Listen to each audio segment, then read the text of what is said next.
hurmatli kanalimiz a'zolari, mana o'sha oksidlanish qaytarish reaksiya tenglamasini tenglanglar deb aytgan edim. Reaksiyalar soni 60 dan o'tdi. Biz 3 xil oqara tenglash usulini ko'rsatamiz. Reaksiyani davom ettirib olamiz. Dastlab bu joyda uglerod atomlari bor. Uglerod atomlari oksidlanib karbonat angidridgacha boradi. Marganez atomi qaytariladi. Kislotali muhitda marganez ikki tuzlarni hosil qiladi. Plyusdan kaliy atomi kaliy sulfatni, vodorod atomlari esa suvni hosil qiladi deb yozib davom ettirdik. Endi kislorod balans usulida mantiqan reaksiya ikki qismga ajratiladi. Bu moddani S2O4H2 holatda yozish mumkin. Bu tenglikdan o'tgandan keyin karbonat angidridga aylandi va vodorod atomlari suv holatda chiqib ketdi. Uglerod atomini tenglashtiramiz, 2 qo'ysaylik. Shunda kislorod farqlarimiz 2 kira 2 4. Bu joyda 5 bo'ladi. 5 dan 4 ketadigan bo'lsa, bitta kislorodga farq qiladi. Tenglamani ikkinchi tomonida kaliy permanganat sulfat kislota bilan ta'sirlashdi deb olinadi. Kaliy sulfat plyusdan marganez sulfat plyusdan eritmada yana suv hosil bo'ladi.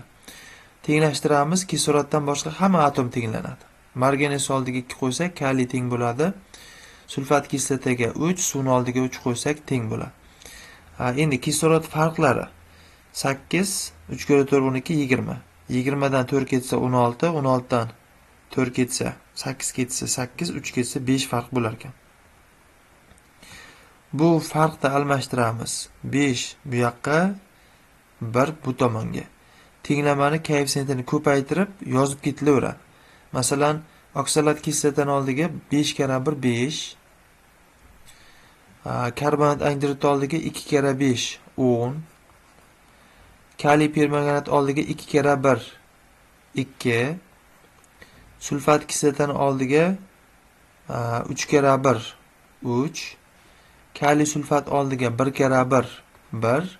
Marganez sulfat oldiga 2 kira 1 2. Suvni koeffitsiyenti 5 kira 1 bu bo'yicha 5 ga teng, 3 kira 1 bu bo'yicha 3 ga teng. Qo'shib boramiz, 8 mol suv bo'lishi kerak ekan, 8. Reaksiya tenglamasi mana shu holatda kislorod balans usulida tenglashtiriladi. Endi ikkinchi usuli elektron balans usuliga keldik.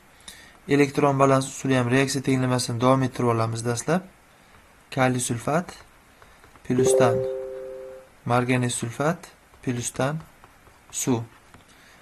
Xo'p, endi uglerod atomlarining oksidlanish darajasi bu joyda +3 ga teng, bu joyda ham +3 ga teng. Marganez +7 oksidlanish darajasidan marganez +2 oksidlanish darajasiga o'tdi. Karbonat angidrid tarkibidagi uglerod bo'lsa +4 oksidlanish darajasida. Uglerod atomi +3 dan uglerod atomi +4 oksidlanish darajasiga o'tdi. Bunda ikkita uglerod qatnashdi. Ikkita elektron farq bo'ladi. Xo'p, marganez +7 oksidlanish darajasidan marganez +2 oksidlanish darajasiga o'tdi. Bunda 5 ta elektron farq bo'ladi.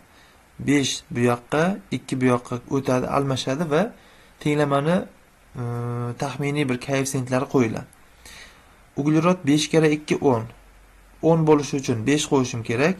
Karbonat angidriddagi oldiga 5 kira 2 10 bo'lishi uchun 10 qo'yishligim kerak. Marganez atomini oldiga 2, marganez sulfatni oldiga 2 qo'yishim kerak. Kaliy sulfatni oldiga 1 tushadi. Sulfat kislota 3 kira 1 3, 3 kira bu joyda 1, 2 ni qo'shsaylik 3. 3 bu joyga qo'yiladi. 3 kira 2 vodorodlar soni 6 ta, 5 kira 2 10 ta. 16 ni 2 ga bo'lsalik, suvning oldiga 8 koeffitsient tushadi. Bu o'sha elektron balans usulida tenglashtirish bo'ldi. Xo'p, keyingi tenglash usuli yarim reaksiyalar usuli deyiladi. Biz bunda sal boshqacharoq holatda yozib olamiz. Dastlab o'zini yozib olaveramiz. Karbonat angidrid plyusdan kaliy sulfat plyusdan marganez sulfat plyusdan suv. Xo'p, oksalat kislota anioni deyman. Ion holatiga o'tkazib olinadi moddalar. plyusdan permanganat anioni ta'sirida kislotali sharoitda vodorod kationi ishtirokida oksidlandi. Vodorod bundan chiqdi, permanganat anioni bundan chiqdi. Karbonat angidridga o'tdi. Marganes atomi marganes +2 ioniga o'tdi. Plyusdan suv hosil bo'ldi deymiz. Mantiqan reaksiya ikki qismga ajratib olinadi. Shunda ugleroddan 2 ta, kisloroddan 4 ta oksalat kislota anioni karbonat angidrid hosil qiladi. Reaksiyani hamma atomlarini tenglashtirish kerak. Shuning uchun 2 qo'ysak yetarli. Ikkinchi tomonda permanganat anioni vodorod kationi bilan ta'sirlashib suvni hosil qilibdi va marganes 2+ ioniga o'tibdi. Kislorod tenglashim uchun 4 qo'yishim kerak, vodorod teng bo'lishi uchun 8 qo'yilishligi kerak. Endi mana shu joyda bunda zaryad farqlari olinadi chap va o'ng tomondan. -2 bilan 0 zaryad orasida 2 zaryad farqi bor. Xo'p, 8 dan 1 ketadigan bo'lsa 7, 7 dan 2 ketadigan bo'lsa 5 zaryad farqi bo'ladi. Yana zaryadlarni almashtiramiz. 5 bu yoqqa, 2 bu yoqqa. Shunda oksalat kislota anionni oldiga 5, shunda karbonat angidridni oldiga 10 tushishi kerak bo'ladi. Marganes anionni oldiga 2, suvni oldiga 2 kara 4, 2 kara 4 8. Vodorod kationini oldiga shunda 8 kara 2 16.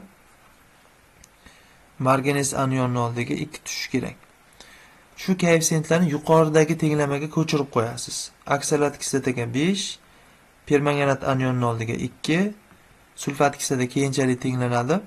Karbonat angidrid oldiga 10, kaliy sulfat keyinchalik tenglanadi. Marganes sulfatni oldiga 2, suvni oldiga 8 qo'yilishligi aniq bo'ldi.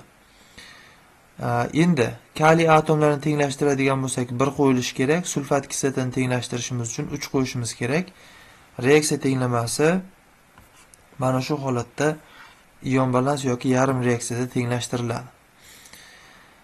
Hammaga o'qishlarida omad, kelayotgan sertifikat imtihonlarida imtihon topshiradiganlar AA+ darajani olib chiqishiga tilakdoshmiz.